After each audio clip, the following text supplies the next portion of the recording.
नमस्कार, मी Gururaj. News अनकटच्या prime time मध्ये आपलं स्वागत. बातमीपत्राला सुरुवात करण्याआधी नजर टाकूयात हेडलाईन्सवर. निवडणुकीला धार्मिक रंग देण्याचा प्रयत्न. फडणवीसांच्या व्होट जिहाद वक्तव्यावर शरद पवारांनी दिलं प्रत्युत्तर. स्वतःला वाली म्हणून घेण्यापेक्षा त्या व्यक्तीला लोकांनी ते पद द्यायला पाहिजे. शरद पवारांचा अजित पवारांना टोला. विधानसभा निवडणूक निकालानंतर सत्तेसोबत जाणार. प्रकाश आंबेडकर यांचे मोठे संकेत. आणि अमरावतीत राहुल गांधी यांच्या बॅगची तपासणी. यशोमती ठाकूर झाल्या आक्रमक. आता पाहूयात बातम्या विस्ताराने. निवडणूक विभाग निष्पक्ष असला पाहिजे. आमचे नेते राहुल गांधी, उद्धव ठाकरे यांच्या बॅगा आणि हेलिकॉप्टर तपासता. मग पंतप्रधान नरेंद्र मोदी, अमित शहा, मुख्यमंत्री एकनाथ शिंदे आणि उपमुख्यमंत्र्यांच्या बॅगांची तपासणी का होत नाही, असा सवाल करत यशोमती ठाकूर यांनी आक्रमकपणे सरकारवर निशाणा साधलाय. ताई, राहुल गांधींच्या हेलिकॉप्टरची आणि बॅगांची जी आहे तपासणी झालेली आहे, काय तुमची प्रतिक्रिया आहे? इलेक्शन कमिशन निष्पक्ष राहिलं पाहिजे अशी सगळ्यांची अपेक्षा असते. जसं आदरणीय राहुलजी, आदरणीय उद्धव साहेब यांच्या हेलिकॉप्टरची आणि बॅगची तपासणी करतात, तसं तुम्ही मंडळी, मग अमित शहाजी, आदरणीय पंतप्रधानजी, आदरणीय मुख्यमंत्रीजी, आदरणीय उपमुख्यमंत्रीजी यांच्या बॅगच्या तपासण्या का नाही होत? ह्यांच्या हेलिकॉप्टर का नाही चेक केले जात? खोके घेऊन तर हे गेले होते ना. आम्ही तर जिथे हाव तिथे हाव. काय वाटते, इलेक्शन कमिशन दुजाभाव करतं? बिलकुल इलेक्शन कमिशन दुजाभाव 100% करतं. लोकसभेमध्ये पण त्यांनी हे प्रेशर टॅक्टिक्स केली आणि आत्ता विधानसभेमध्ये पण ते अतिशय दुजाभाव करत आहेत, असं म्हणायला काहीच हरकत नाही. तुमची काय मागणी आहे? काय दुजाभाव नाही व्हावा? कशाला व्हावा? आपण लोकशाहीमध्ये राहतो ना. लोकशाहीमध्ये एका पक्षाला एक न्याय, जे सत्तेत आहे त्याला एक न्याय. कोण म्हणजे बोलायचं चुकीचं पण मी बोलले असते, पण आता मी थांबून जाते. हे दुजाभाव चालणार नाही. संविधान आम्ही एकत्र ठेवणार आहोत आणि पुढच्या काळामध्ये महाविकास आघाडीचं सरकार येताना तुम्हाला दिसेल. देवेंद्र फडणवीस यांनी प्रचार सभेत मौलाना सज्जाद नोमानी यांचा व्हिडिओ दाखवत व्होट जिहाद बाबत आरोप केल्याने राज्यातील राजकारण आता तापलं असून यावर आता शरद पवारांनी उत्तर दिलंय. व्होट जिहाद हा शब्द देवेंद्र फडणवीसांनीच काढला असून हा शब्द वापरून ते निवडणुकीला धार्मिक रंग देण्याचा प्रयत्न करतायत, अशी भूमिका शरद पवारांनी मांडली. शरद पवारांनंतर मीच वाली आहे, असं विधान अजित पवार यांनी केलं होतं. त्यावर एका पत्रकार परिषदेत शरद पवार म्हणाले की उद्या कुणीही म्हणल की मीच देशाचा प्रमुख, त्यांना तो हक्क आहे, पण स्वतःला वाली म्हणण्यापेक्षा त्या व्यक्तीला लोकांनी ते पद द्यायला पाहिजे, असा टोला पवारांनी अजित पवारांना लगावलाय. राज्यात विधानसभा निवडणुकीची धामधूम सुरू असून सर्वच राजकीय पक्षांकडून जोरदार प्रचार सभा सुरू आहेत. दरम्यान वंचित बहुजन आघाडीचे प्रमुख प्रकाश आंबेडकर यांनी विधानसभा निवडणूक निकालापूर्वीच मोठे संकेत दिले असून राज्यातील विधानसभा निवडणूक निकालानंतर आम्ही सत्तेसोबत जाणार असल्याचं सूचक विधान केलंय. राज्यातील विधानसभा त्रिशंकू राहणार असल्याचा अंदाज देखील आंबेडकर यांनी व्यक्त केलाय. बातमीपत्रात वेळ झाली छोट्याशा विश्रांतीची. पाहत राहा न्यूज अनकट. हाय अंशुमन, तुझे 25 प्रयोग होतात. पाहिलं ना मी तुला या नाटकाचे. खूप आनंद वाटतोय. जस्ट नाटक सुरू झालं लगेच पटपट पटपट पटपट 25 प्रयोग पोचतोयस तू. त्याचे जास्तीत जास्त प्रयोग व्हावेत. सध्या आम्ही आलोच प्रयोगाला, पण आम्ही सगळेजण अमेरिकेत आहोत. नाटकांचे शो चालू आहेत. श्रीमंत दामोदर पंताचे. पण तुझ्या बाबतीत नेहमीच कौतुक आहे आम्हाला. तू नेहमीच वेगळे रोल करतोस, छान निभावतोस प्रत्येक रोल, वेगळे कॅरेक्टर्स उभे करतो. त्यामुळे हे नाटक तेवढंच चांगलं असेल. आल्यावर आम्ही नक्कीच बघू. पण तुला 25व्या प्रयोगाला माझ्याकडनं खूप खूप शुभेच्छा. नमस्कार, मी प्रसाद ओक. पाहिले ना मी तुला या नाटकाचा 25वा रौप्य महोत्सवी प्रयोग साजरा होतो. सगळीच आमची मित्रमंडळी आहे. आमचे हास्यजत्रेचे हेमंत पाटील, कार्यकारी निर्माते निखिल जाधव आणि आमचा खूप जुना, खूप जवळचा मित्र अंशुमन विचारे. पाहिले ना मी तुला या नाटकाच्या संपूर्ण टीमला माझ्याकडून रौप्य महोत्सवी प्रयोगाच्या मनपूर्वक शुभेच्छा. येस अंशा, तुला माझ्याकडून स्पेशली खूप खूप शुभेच्छा. आणि तू नेहमीच लोकांना सरप्राईज करतोस तुझ्या कामाने. आणि मला माहिती आहे की ते नाटक पण चांगलं असेल. आमचं बघायचं राहिलं, जसं भरत म्हणाला, आम्ही आल्यानंतर नक्की बघणार आहोत. पण या निमित्ताने या नाटकाचा लेखक दिग्दर्शक सुनील हरिश्चंद्र याचं विशेष कौतुक. कारण खूप होतकरू आणि खूप वेगळ्या दमाचा लेखक दिग्दर्शक आहे तो. या नाटकाच्या निमित्ताने लोकांसमोर आलेला आहे. त्याचबरोबर यातले कलाकार सगळे आमचे मित्रच आहेत. हेमंत पाटील असेल किंवा सुवेदा असेल आणि अंशा, म्हणजे आमचा अंशुमन विचारे. या तिघांचं हे नाटक पाहिले ना मी तुला याचा 25वा प्रयोग साजरा होतोय. त्याबद्दल माझ्याकडून तुला मनापासून खूप खूप खूप खूप शुभेच्छा. विश्रांतीनंतर पाहूयात उर्वरित बातमीपत्र. भंडारा पावणीतील सुजाण मतदार बंधू भगिनी परिवर्तन घडवणार असल्याचे सांगत अपक्ष उमेदवार नरेंद्र पहाडे यांनी मला बहुजन समाजाच्या समस्यांची जाणीव असून त्या सोडवण्यासाठीच मी निवडणुकीच्या रिंगणात उभा असल्याचं मत पहाडे यांनी व्यक्त केलंय.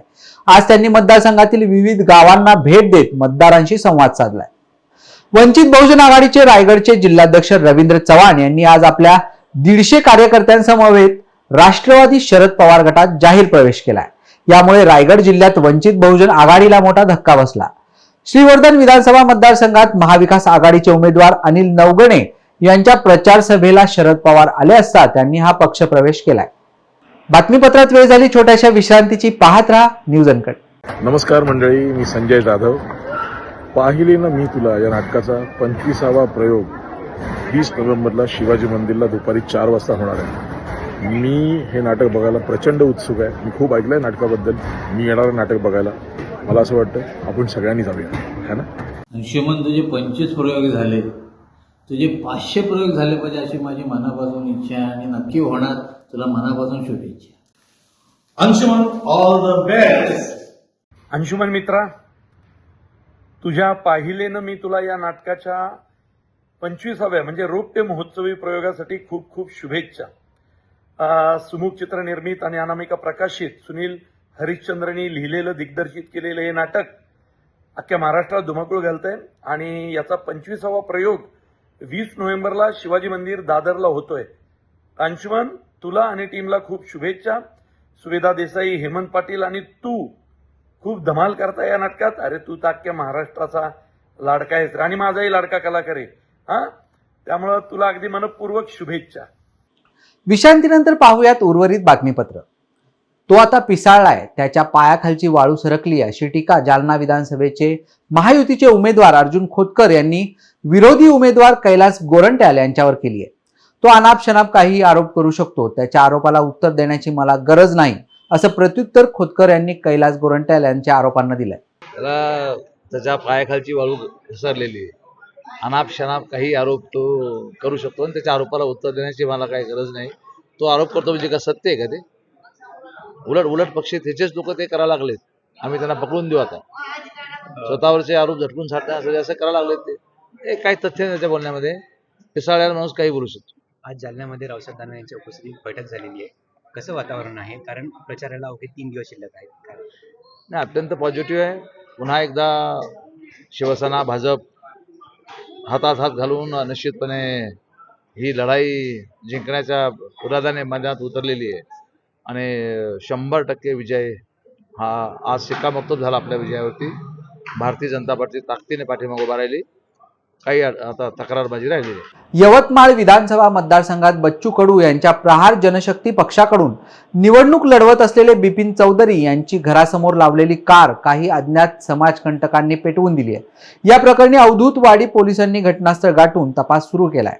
अशा घटनांनी आपण विचलित होणार नसून माघार घेणार नसल्याचं स्पष्टीकरण बिपिन चौधरी यांनी दिलंय.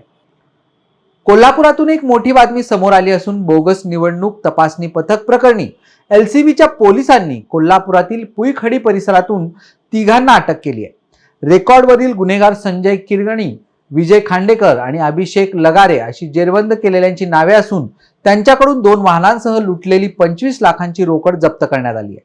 2 दिवसांपूर्वी पुणे बेंगलोर महामार्गावर एका व्यावसायिकाला लुटून आरोपींनी 25 लाखांची रोकड लंपास केली होती. या प्रकरणातील स्वप्नील जाधव आणि हर्षद खरात अजूनही फरार असून त्यांचा शोध सुरू असल्याचं पोलिसांनी म्हटलंय. स्थानिक गुन्हे शाखेचे अंमलदार वैभव पाटील यास माहिती मिळाली की कोल्हापूर येथील राहणारा संजय किरणगी यांनी हा गुन्हा केलेला असून त्याच्याकडे अशी गाडी आहे. त्यामुळे तात्काळ त्याची माहिती घेतली असता तो गोवा या ठिकाणी होता. सदर ठिकाणी पथक पाठवले, परंतु ते गोवा या ठिकाणावरून कोल्हापूर येथे येत असताना गोवा येथील पथक व कोल्हापूर येथून दुसरे पाठवलेलं पथक यांनी संयुक्त कारवाई करून त्यांना पुईखडी येथे ताब्यात घेतले. त्यांच्याकडे 2 वाहने मिळून आली व त्यामध्ये 3 व्यक्ती बसलेले होते. त्यामध्ये स्वप्नील संजय किरणगी, त्याचप्रमाणे अभिषेक लगाटे व विजय खांडेकर हे आरोपी त्यामध्ये आढळून आले. त्यांनी गुन्हा केल्याचे कबूल केले व त्यांच्याकडे गुन्ह्यातील असलेली सर्व रक्कम 25 लाख रुपये त्यांच्याकडून हस्तगत करण्यात आलेली आहे. व त्या 2 गाड्या देखील ताब्यात घेण्यात आलेल्या आहेत व त्यांच्याकडे अधिक माहिती घेतली असता आणखीन 2 आरोपी त्या गुन्ह्यामध्ये गुन्हा करतेवेळेस उपस्थित असल्याचे निष्पन्न झाले. ते स्वप्नील जाधव व हर्षद खरात असून त्यांचा देखील शोध घेत आहोत. छत्तीसगड सीमेवरील नक्षल प्रभावित भामरागड येथे पर्लकोटा नदीजवळ नव्या पुलाचे बांधकाम सुरू असलेल्या ठिकाणी स्फोट झाल्याने खळबळ उडाली आहे. नक्षल्यांनी घातपाताच्या दृष्टीने हा स्फोट घडवून आणल्याचा तपास यंत्रणांना संशय असून कुठल्याही प्रकारचा धोका नको म्हणून पोलिसांनी परिसर पिंजून काढण्यास सुरुवात केली आहे. बॉम्बशोधक आणि नाशक पथकामार्फत तपासणी केली जात असून या मार्गावर आता मोठा बंदोबस्त तैनात करण्यात आलाय. वेळ झाली प्राईम टाइम मध्ये इथेच थांबायची. पाहत रहा न्यूज अनकट.